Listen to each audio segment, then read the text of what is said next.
Everybody, and welcome to the conference and welcome to today's session on using volunteers in the virtual classroom. I'm Rob Podlasek and I will be your presenter today along with several coworkers, which I will introduce in a second. Just want to take care of some of the logistical things. You can see them on the screen. For most of the presentation, please keep your mics muted and your cameras off. That will cut down on bandwidth and feedback. We will be doing breakout rooms in the session, and then we'll have you turn on the cameras and mics, but for now, please leave them off. As it says, please, for your ID, use your first and last name so we know who you are. That really helps, especially since we're not in person, we don't have the cameras on, builds much better sense of community. We are going to be using the chat quite a bit to communicate with one another, so if you could take a couple seconds and open up the chat box, and directions for doing that are there. And then my coworker, Andy Francis, is going to be our tech helper. So if you have questions, please send him a private message, and he put his information at the bottom of the screen. So this is nice. We have lots of tech help today, which I really appreciate. Rob, could I interrupt for 1 second? Sure. It's Sheri. I am on my computer, which, as you know, the keyboard doesn't work because I spilled stuff on it. I can get on my Chromebook, but I need the Zoom link because I can't click on anything on this computer. Do you have the Zoom link for me, and then I can get on the Chromebook? Andrea, could I ask you to send that to Sheri? Absolutely, Sheri. I will email that to you right now. Great. Thank you. And I'm not going to make fun of you about spilling stuff on your keyboard because oh my gosh, wow. I've never done that. Oops. So today's session is using volunteers in the virtual classroom, which is an adaptation of a training that I've been doing for years with the addition of one particular word, which is virtual. I'm Rob Podlasek. I'm the training director for Literacy Minnesota, and I'm joined by my co-worker, Andrea, who's our ESL training coordinator, and I'm sure everybody knows Andrea, and we'll be facilitating the less exciting parts of the webinar. And then the exciting parts of the webinar will be led by three practitioners: Krista Coronado, who works with Minneapolis ABE, Kris Klas, who works with St. Paul ABE, and then Sheri, who works with Literacy Minnesota, working at our Open Door Learning Center on Lake Street. So thank you very much for the three of them for offering to share their experience. In Minnesota, no one wants to claim they are an expert. That's stepping out. So they're saying they're pretty good about using volunteers virtually, so they're going to share their pretty good experiences. Keeping one side of myself. Here's our agenda. This is the welcome. Then we'll talk briefly about sort of guiding principles for using volunteers in the classroom. Then we'll break for the panel presentations where our pretty good experts will share what they've done with volunteers in their virtual classrooms. We're going to take some time to do breakout rooms to give you a chance to talk about what you've done using volunteers or what you can envision doing using volunteers in the future. And then Andrea will come back and talk about some of the resources that we have developed at Literacy Minnesota for supporting volunteers in the virtual classroom and get some ideas from you about what would be useful for you in the future. So that is our plan. We have an hour, which brings us to 1:30.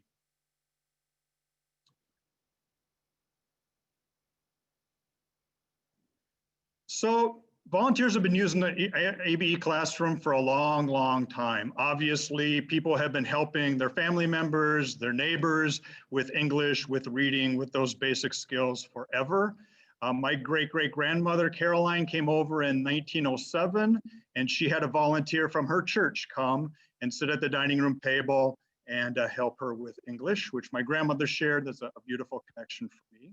And obviously, people have been helping their kids in schools or at home with literacy. But sort of the formal connection with volunteers in Minnesota adult basic education goes back to about 1968 or 1969. At that point, there was a huge nationwide movement to provide tutors for adults who were struggling with reading skills. And so there were a lot of community-based programs, church-based programs that set up tutoring programs doing one-on-one or small group instruction with basically low-level native English speakers. About the same time, there was the Right to Read movement, which was happening nationally, and that was a push to improve the quality of literacy education in the country. And in Minnesota, we have some very visionary leaders whose names unfortunately get a little bit lost, but they did two things. One, they really helped shift that money, a little bit of that money from K-12 to the adult basic education system so that we were funded to provide literacy services. And then they really reached out to volunteer programs and asked them to join into the fray. So rather than there being a set of community-based tutoring programs and then a professional series of tutoring programs, the two are really joined together. And that's been one of the very powerful and unique things that have happened in Minnesota. And just have some statistics from 2 years ago. And that is in the Minnesota ABE network, we had 5,150 volunteers, and they contributed 1,890,000 hours of tutoring time. So that's an incredible impact that volunteers have had on our ABE system. So things are going along quite swimmingly, and then March happened, which was now like 36 months ago, but obviously with COVID, it shifted how we provide literacy instruction from in-person to virtual. And so it impacted how we use volunteers. So we shifted from in-person to this model, which is one of our volunteers still providing service, but doing it from the kitchen table. Even though the way we provide service to our students and the way we use volunteers might change, I think the same concept of using volunteers exists, the same reason for using volunteers exists, and the same guidelines for using volunteers.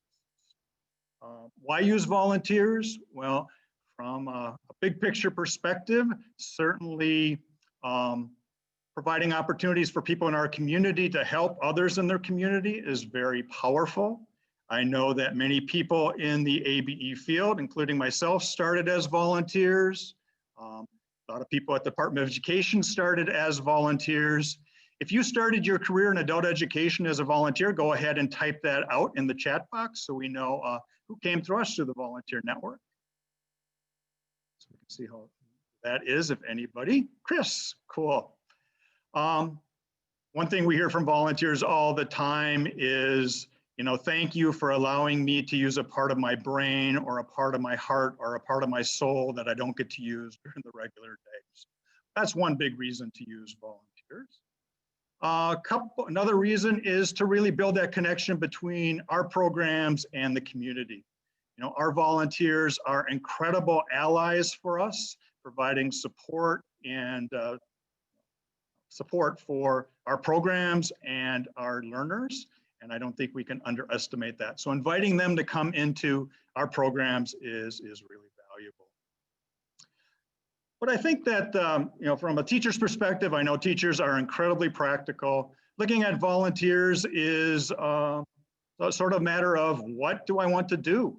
How can a volunteer help me do my job, help me provide service a little bit better? So that's what we're going to focus on today, is how volunteers can be used to support the work that you do in the field that you're in. So I often ask teachers sort of the impact of volunteers in their classroom. And I get back a couple quotes very commonly. The first one is, volunteers are amazing. I couldn't run my class without one. So sort of big supporters of volunteers out there. And I'm guessing that many of you fit in that camp since you self-selected into coming to this session. And sometimes I get this quote: volunteers are more work than they're worth. Okay? And even though I want to, with all my heart, encourage you to use volunteers in the program, I want to acknowledge that you need to do it wisely. And you need to really step back and look at how can volunteers help me out and make sure that it is worth your effort, because there's nothing worse than being a volunteer going into a class where the teacher thinks that you're more work than they're worth. And certainly it's probably not providing much value to the learner. So you really want to do sort of a task analysis of what can my volunteers do that's really going to help me and, most importantly, my learners. So got a slide here talking about the guiding principles for using volunteers in the classroom, which is an incredibly pompous title, but just sort of some things to think about when you're using volunteers in the classroom.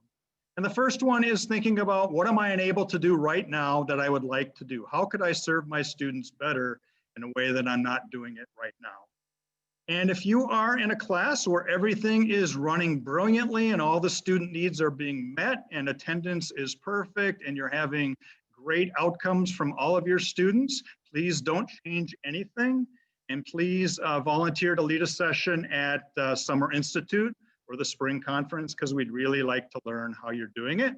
But I think for most of us, there's always something we could do better in the classroom, and volunteers might be a way to do that. So once you've identified what your challenges are, thinking about how could a volunteer possibly help you solve that challenge. And then once you've done that, thinking about how can you prepare them for the volunteer role and how can you support them as they go along. So for me, these are the three guiding principles of using volunteers in the classroom. And the three questions I posed to our panelists when I invited them to be part of the panel, I said, could you share your answers to these questions? And so that's what we're gonna do. We're gonna shift over to our panelists. And just to give you a heads up, Sheri is gonna go first, and then Krista, and then Kris will be last. So we'll start out with Sheri, who is my coworker. And I love Sheri because she always says yes when I ask her to do something. So again, thank you, Sheri, for saying yes to being on the presentation. You are so welcome. first, if I could get you to share a little bit about the class you teach and the students you teach, just a little bit about the logistics of your world. Absolutely. Hold on. One sec here.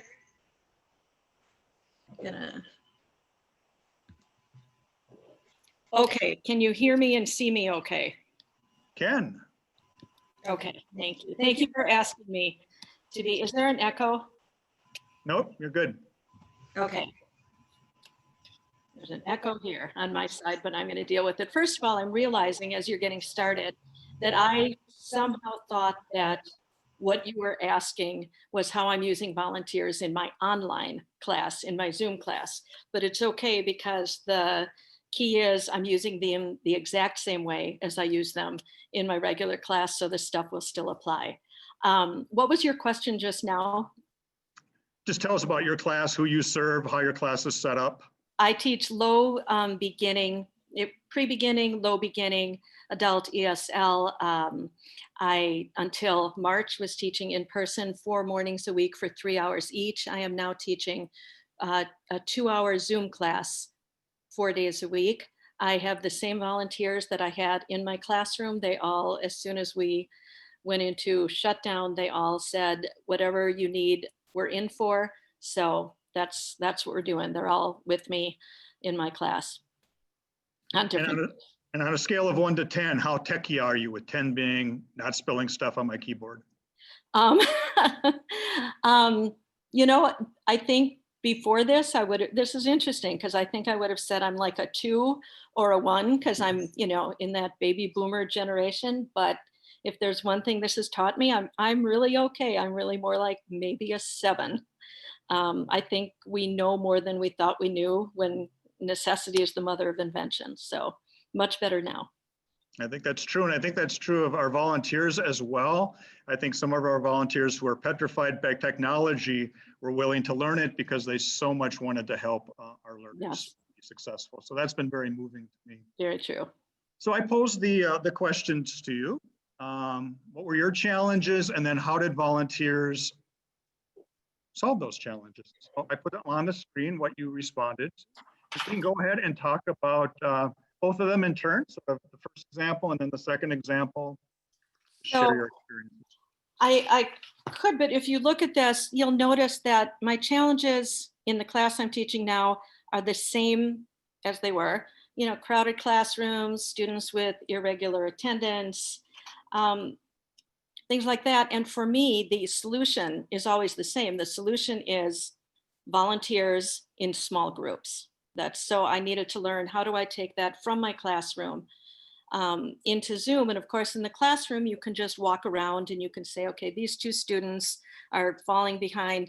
Can you take them out in the hallway and work on the text with them? And the harder thing, of course, is doing that on Zoom.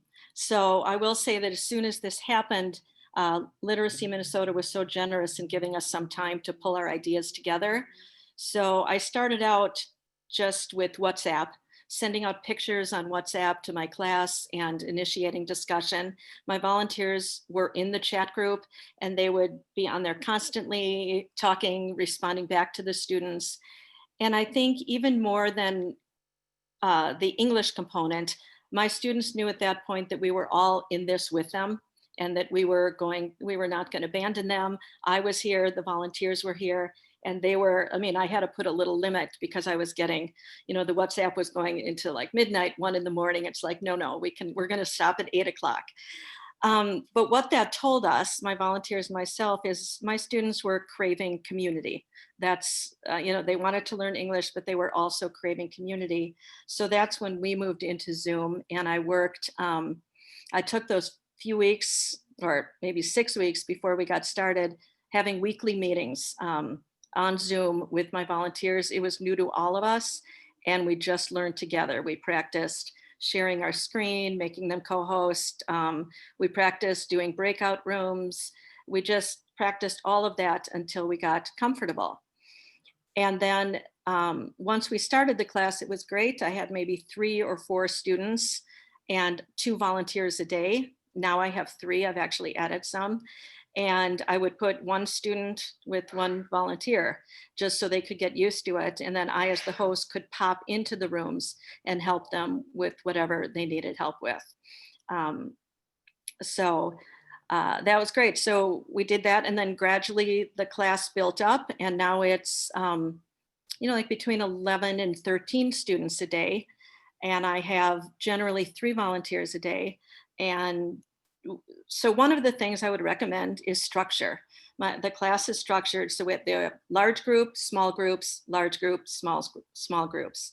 In the large groups is when we do our discussion. We have our morning meeting. We do the things we did in the classroom. We took them right onto Zoom. And the volunteers participate in that by being models, and we ask each other questions, and then we ask the students questions. That's kind of our nice community time. And then we break into breakout rooms for a half hour. Then we come together, we take a 10-minute break, we come back, large group, we do some exercises, and then we go back into another half hour breakout session and then come back. So there's the kind of the physical structure of the class. Having volunteers, Rob, as you said at the beginning, there's some teachers who are like, that's too much work. And then there's some like me who say couldn't live without them. So, but it is harder. It definitely is more work using volunteers, and especially online. You have to be way more prepared, which has never been my strongest suit. But you have to, I now have to send my volunteers any documents they need. Ideally, I send it to them the night before. More often, I send it to them the morning of, all the documents they need. And then we get together a half hour before class. I make sure they have all the documents. We go through it. Do they understand everything? One of the things I had to learn along the way was I was sending a document for the text and a document for some phonics and a document if we were doing numeracy. What I've learned is, for just ease of both technology and time, I sort of do one long document for the week. So we have our text on there, and then you scroll down, and then there's comprehension questions. Then you scroll down, there's some vocabulary practice, scroll down. So throughout the week, they can keep just scrolling down. And how does this help? When I put them into groups, I can say, okay, this group right here, you can just start on page 2 because they did all of this yesterday. You can start there. Another group, I can say, these students weren't here yesterday. Can you start right at the beginning with them? And it's all there in the same document, and they can progress as they go throughout the lesson. So that's been very helpful to minimize the amount of documents I give them and just put more on one that they can just scroll down with. That's been a really helpful thing. Um, Could you share about the second example? You talked about students with irregular attendance, which are certainly common in ABE.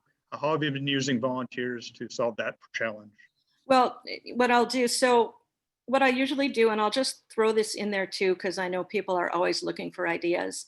A lot of times what I do for my weekly text, I practiced a lot with different, different texts that are available online, and you can scan them in and turn them into Word docs and all that. But for me, what became easiest was starting the week with a picture that I get from any of the news sources, Reuters, CNN, whatever. It's like a picture of the week. And some of them are just timely, some of them are just interesting. And we start with just that photo. So on day one, when the volunteers are in the groups with the students, they're going to look at the picture, and the volunteer with those students are going to come up with whatever text they can. If it's just single words, if it's sentences, and they will work on those words and that vocabulary. That night, they will all send me what their group wrote, and I will put it into like a master text using pieces from each group. So on day two, if there's students there who weren't there the day before, I might have a volunteer just with them to first look at the picture and talk about the picture and let them have some conversation about it. And then they can share the document with them or the text that I've created. Yeah, so that's what I do generally. I'll have one volunteer with students who missed anything substantive the day before, and they'll be doing that. So, I mean, that's the main thing. I have the structure of the class. I have the structure of the documents that are very routine. I don't change it up a lot. I change the content. I do not change the activities, so that the volunteers are very comfortable with the activities, and the students don't have to spend a lot of time thinking, what do I have to do here? What's my task? They can just focus on the changing content each week. And the other thing I can tell you about that's helped me with volunteers is just, especially in this format, to trust your volunteers. You don't have the control that you have in a classroom. So you have to be able to let your volunteers know if what you're doing isn't working, it's okay to have conversation. It is okay to pull up just a plain document and ask them a question. We do this a lot. Maybe if it's a Thursday, they'll say, what are you going to do this weekend? And each student will tell them what they're going to do. And the volunteer will type that. And then together as a small group, they'll see if they can correct that. We get a lot of I cook, I clean, I children, and how can we make that into a future or a present progressive tense. So I just have to trust that they know our students, the students know them, they're not going to break them, and that if something they're doing isn't working, that they can switch gears and do what feels right to them. And sometimes that's conversation, because sometimes that's what the students need. Yep, so it's a combination of having that structure, that routine, but then being okay with letting go of the structure and the routine if necessary. Exactly. I also have a couple backup things. If any of you just write it down for now, and you can text me about it later. It's a website called wordwall.net, WORDWALL.net. I would type that for you in the chat, but because I spilled water, the only things I can type today are C's and backslashes. So there's that. But Wordwall, there's a free version or a paid version, and you can create all these activities to augment your content, and my students love it. I always have a couple of those, whether it's just sight word practice. My volunteers always have those on hand. So if something's not working or if the students aren't responding, they can pull up one of those to do. So in summary, yay volunteers, and more effort, well worth it. Just one last question from Margaret. She wants to know what happens with the photo of the week on day 2. Oh, great question. The photo stays there. So day 1, it's a photo. Day 2, it's a photo with sort of, I combine their text into a master story. So it's still there, and we do talk about it every day. And once I have that story created, I send it to my students via WhatsApp, so they have it to practice at home. And then we work with it every day in different ways: comprehension, vocabulary, phonics. We build from there. All right, thank you. And Andrea, being the good volunteer in this class, typed out wordwall.net on the chat. So Thank you, Andrea. Thank you very much, Sheri. Oh, and someone says, have you been able to get the students to write on the screen? No, and if anyone knows how to do that, please call me immediately and let me know. I would love to. There is a remote, you can give remote access, but even Andrea and I were playing with this last night and we could not get that to work. So hopefully there's a way. All right, thank you. All right, next we're going to move on to Krista from Minneapolis ABE, who has a slightly different role than Sheri does. So are you there, Krista? I am. Great. You can hear me, I'm assuming. I can hear you. Oh, there you are. I can see you. So if you could go ahead and share, sort of explain what you do with Minneapolis ABE. Sure. My title is Student Learning Interventions Coordinator, which means I support teachers, students, and volunteers as a STAR coordinator, helping those classes and groups get started. So I do all the testing and support the teachers and volunteers in groups. And I also work with students who have disabilities and get them interventions or accommodations within their classrooms, and helps teachers with strategies and making everything accessible for them.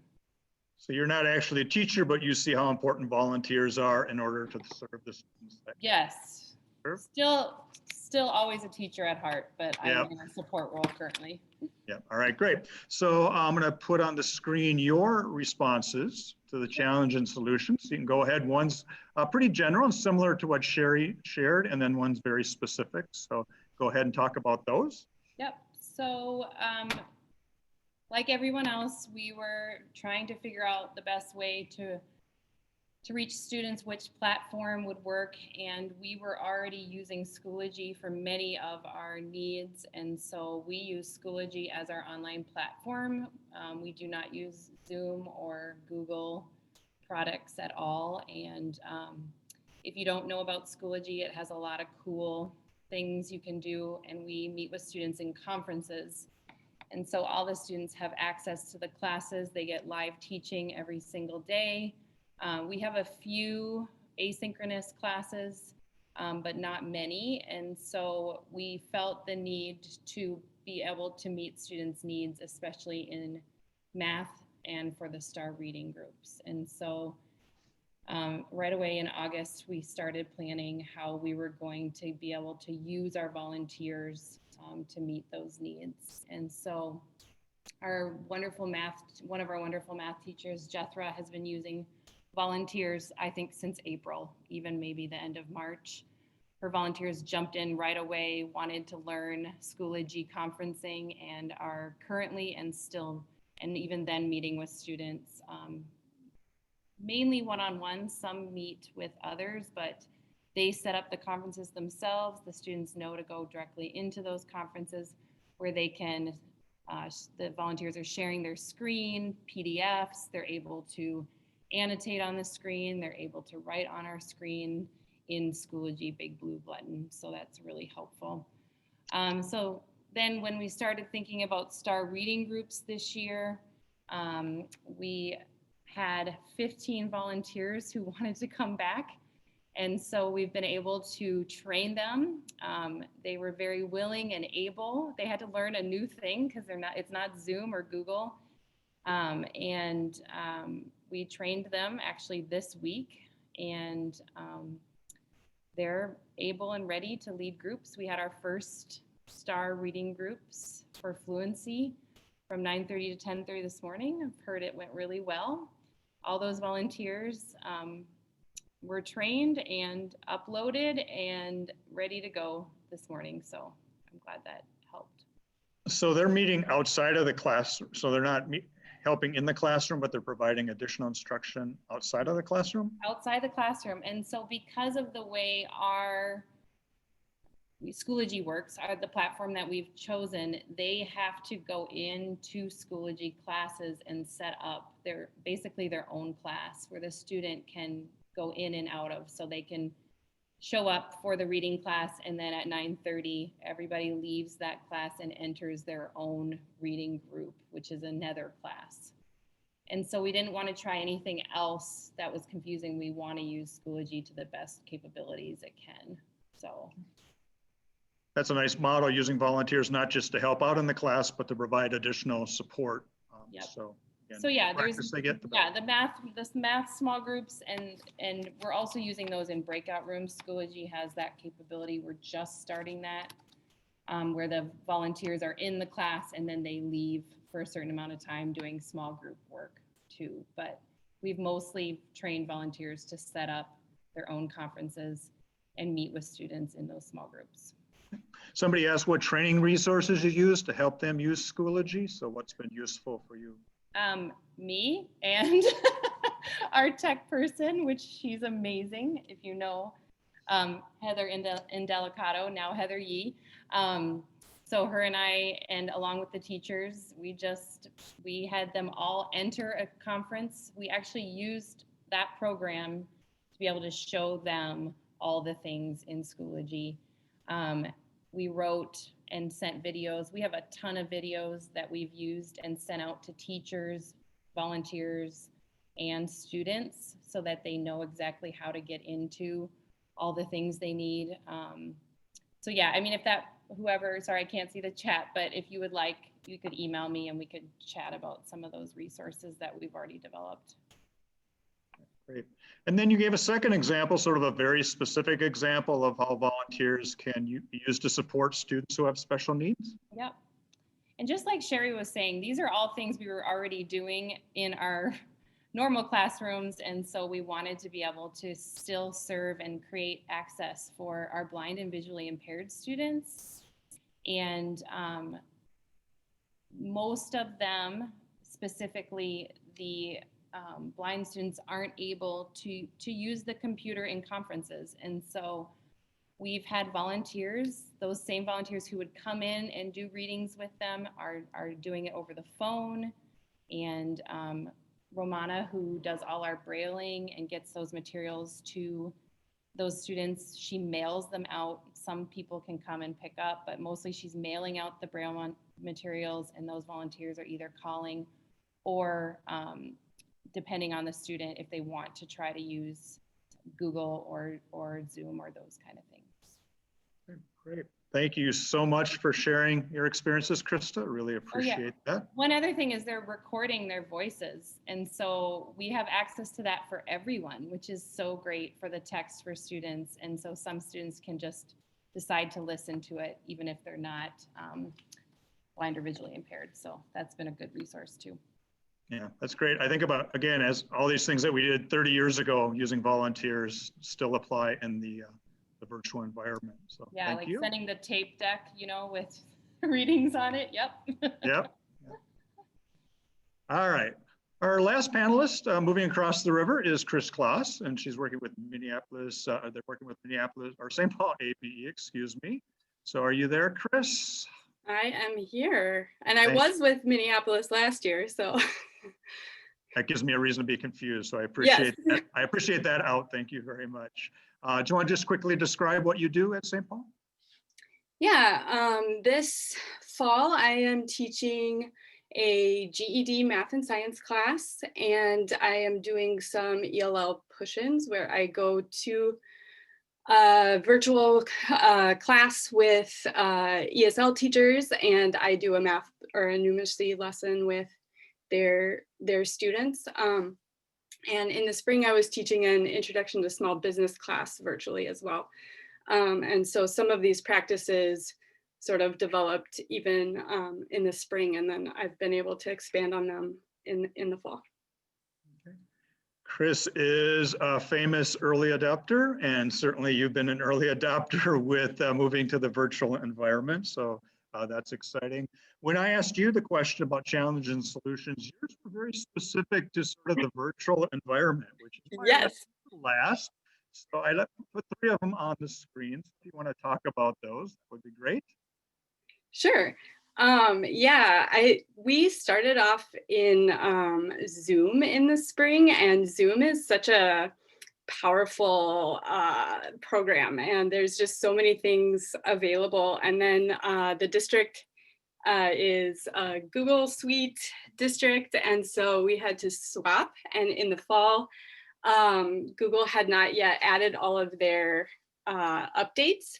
And so all of these like amazing breakout rooms and things that I had been using and got used to were no longer available to me. And so I had to figure out how do I still get done what I was getting done in the spring now in the fall. So some of these are based on that. The first challenge here on the slide, when students are in breakout rooms, you know, I can't hear what's going on. So everybody so far has talked about putting students in breakout rooms. And if you've been in a breakout room in a virtual call or something like that, like I think Sheri mentioned, it's not like when you're in the classroom and you can kind of walk around and eavesdrop on the conversations students and volunteers are having.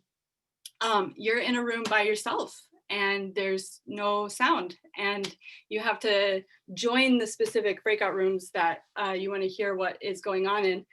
And I've also had experiences where students join the call late and then they're in a room by themselves if I go into a breakout room to check on students. So putting volunteers into the breakout rooms allows me to have a better gauge on what's going on. I can jump around a little bit more and still make sure students are being supported. Or like I said, I can just stay in the main room so that if somebody shows up late, they're not like thinking they joined the wrong call or something because there's no one there to greet them. And there are also instances, if anybody else is using Google Meet, where depending on the device that a student is using, the breakout rooms don't work for them. And so sometimes I need to stay in that main room to facilitate a breakout room. So again, all reasons why having a volunteer in the call with me to send into breakout rooms is really helpful. Just like we are today, I had experience in Summer Institute as a presenter where we have, you know, I think Gail is running the call, Rob's facilitating the call, Andy's doing tech help, and I just get to focus on what I need to say right now, which is fantastic, and is not how it works when I am the sole teacher running the Google Meet virtual class session. And it's a lot of multitasking. And as soon as I start sharing my screen, a lot of times it's harder to see the chat where students are chatting out their questions and all that kind of thing. So I asked right away after Summer Institute was over, I asked Ruth, I think she's in this call as well, Ruth, our volunteer coordinator, I need a volunteer. And the volunteer and I are sort of like co-hosting the call and sharing responsibilities. So when I'm presenting and I can't see the chat, the volunteer is checking on the chat and making sure that if students have questions and they can't use their audio on that particular day, or they don't feel like speaking up and interrupting me, the volunteer monitors that, lets me know somebody's got a question. Sometimes students get dropped or they need a little extra tech help, and pausing what's going on in class for all the other students while we work on one tech issue isn't always the most efficient use of time. And so I have it set up where my volunteer is in my Remind class. Remind is an app where you can text students from your desktop. And it also makes it so that they're not sharing each other's personal contact information. So my volunteer is part of my Remind class as a teacher and can text with students, or I can put them in a breakout room to just work on tech issues while I keep the rest of the lesson moving. And let's see, I think that was pretty much all of the things under that hosting thing. The last one is, I think I've seen this training before about in person, and you talked about using volunteers as a model student or modeling student interaction.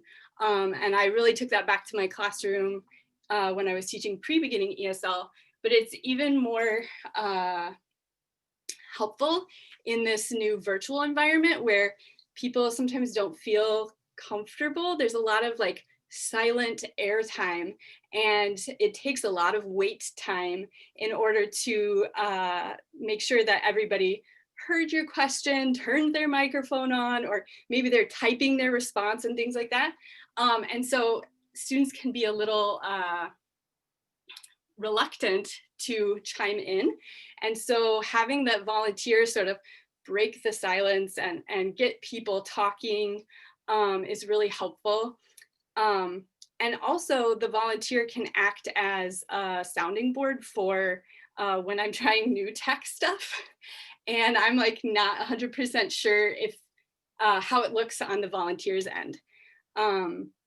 Or sorry, on the student's end, and the volunteer can kind of act as that student and be like, hey, I don't see that button you're talking about, or that kind of thing. And so we really tag team in that way. I see there's lots of stuff happening in the chat. Do you want me to talk about how I prepared my volunteer, or should I try to answer some questions, Rob? Why don't you go ahead and answer the questions? That would be great. Okay. We have a couple minutes. Just looking here.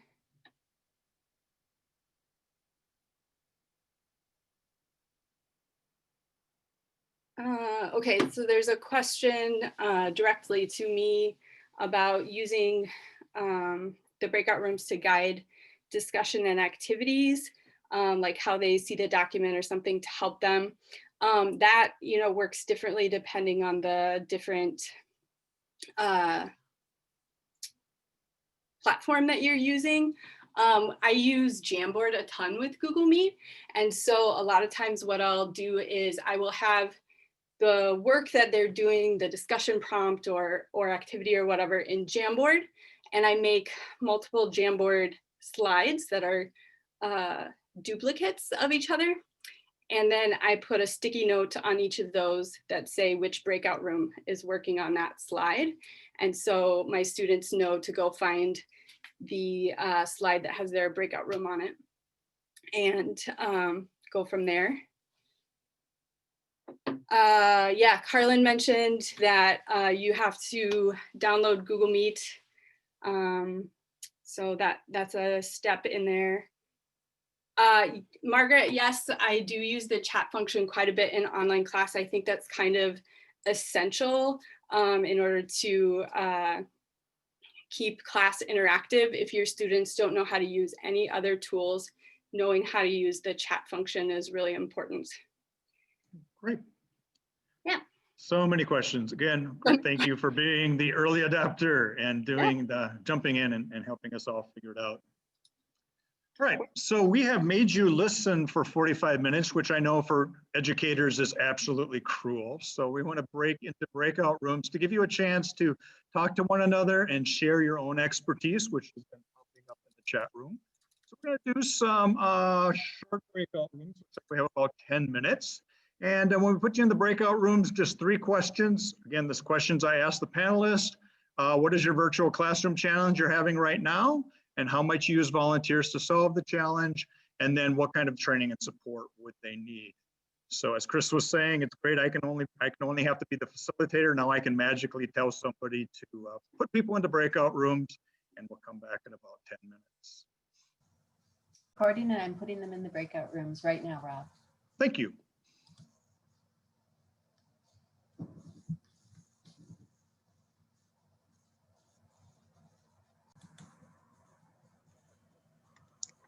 All right, I'm going to share some different resources that we have for training volunteers. So if you have volunteers and you want them to get some additional experience, or if you are thinking, you know, I'd like to use volunteers, but I just don't have the time to do all of that training that it takes. I want to share some different resources that Literacy Minnesota has that are free and available for you to pass on to your volunteers. So one of them is we have our volunteer training calendar on our volunteer trainings. And Rob, if you could go ahead and click on that link. And so we can take a look at what that looks like. So with our volunteer trainings, if you go to our website, and this PowerPoint will be available with all of those live links so that you can see all of those. You can scan down and see all of the different upcoming webinars that we have. Also, you can filter. And so Rob, if you can click that filter by training type. And I'll talk a little bit more, but you can specifically be looking for Foundations of Remote Instruction Certificate, for example, which is all about how to teach online. So we have everything that we're doing, all of our trainings that we're doing are online. They're all free, anybody can join.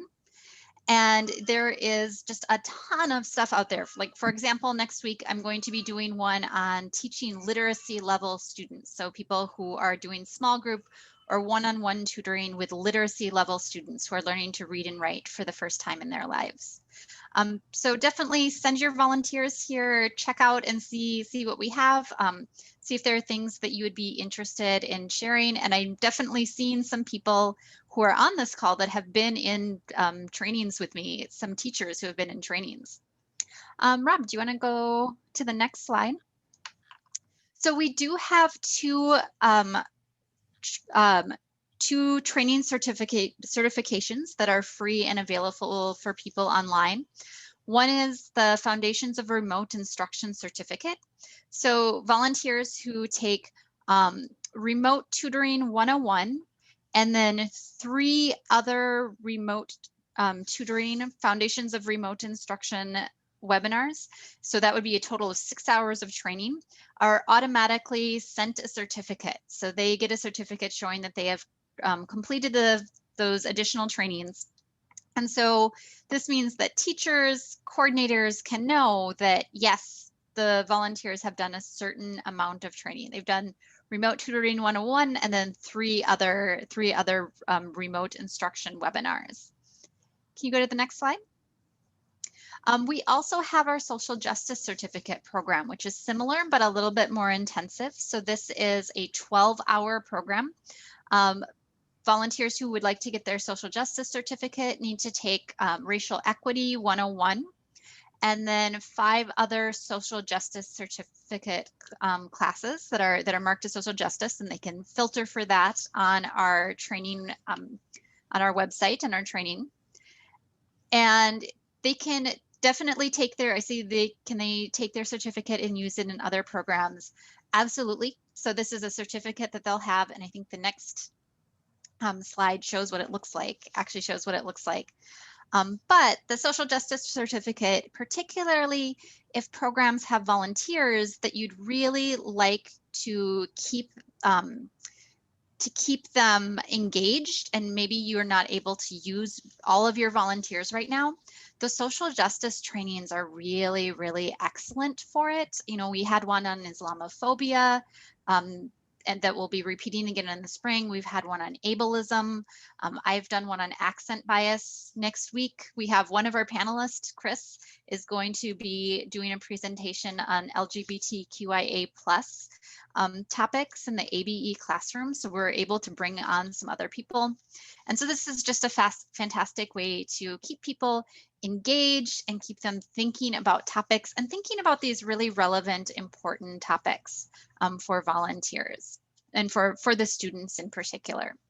And then once they have that certificate, it's something they can put on a resume, that they can show to other programs, that they have it, you know, a tangible, I have completed this amount of training.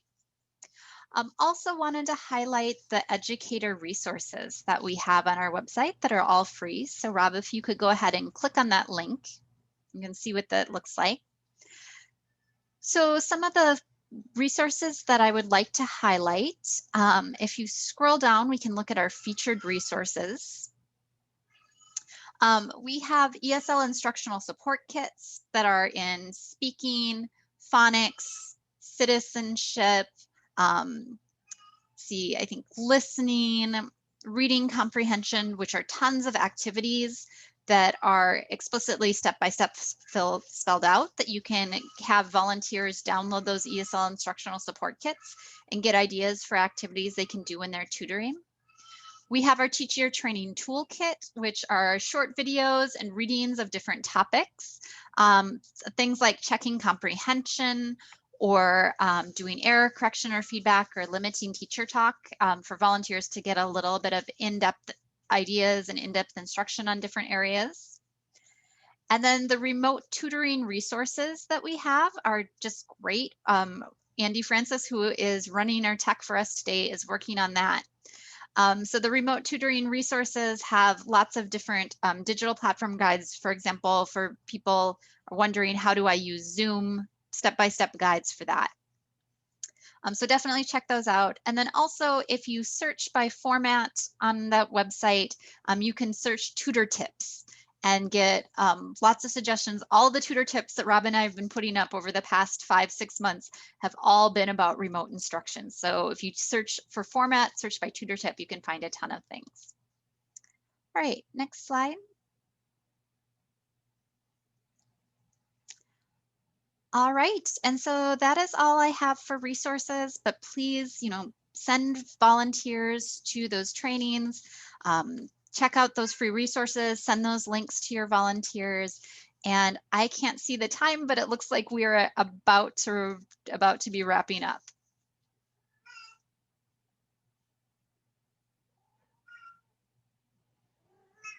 All right, so I'll hand it over to Rob, who needs to unmute his microphone.